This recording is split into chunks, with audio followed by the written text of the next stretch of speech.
साधारणतः खरा दिनिया फल मध्य पणस होउछि गोटे याको किछि लोक खाइबाको पसंद करुथिबा बेले किछि लोक खाइबाको पसंद कर नथांती। एथिरे potassium iron calcium zinc vitamin C एवं ए अधिक मात्रा रे थाए जहाँ स्वास्थ्य पई उत्तम अटे।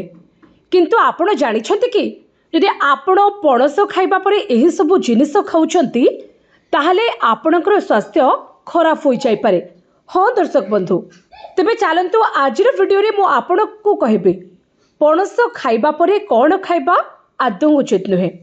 प्रथमतः पणस खाइबा परे क्षीर पीवा आदौ उचित नुहे, कहीं पणस खाइबा परे क्षीर को पीवा द्वारा मुहरे धला दाग बा छौ एवं अन्य समस्या होई पारे।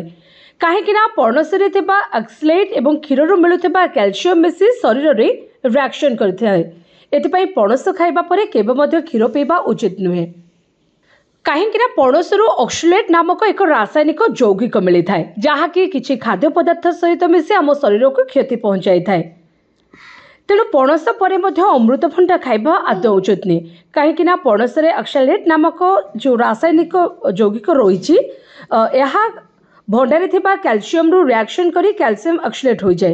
यह कैल्शियम रे अवशोषण क्षमता को कमाई दे थाए जहाँ हाड़र अधिक क्षति होता है।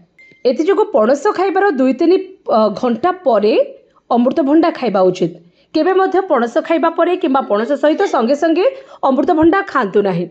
से भली पान अधिकांश लोक खाद्य खाइबा परे पान खाती। पान खाइबा द्वारा हजम भल भाव में होता है, किंतु मन रखंतु पणस खाइबा परे केबे मध्य पान खातु नाही, कहीं पणस रे पणस रे थिबा ऑक्सलेट पान सहित मिसी रिएक्शन करि थाए। तेणु आपण पणस खाइबार किछि घंटा परे पान खाइ परिबे।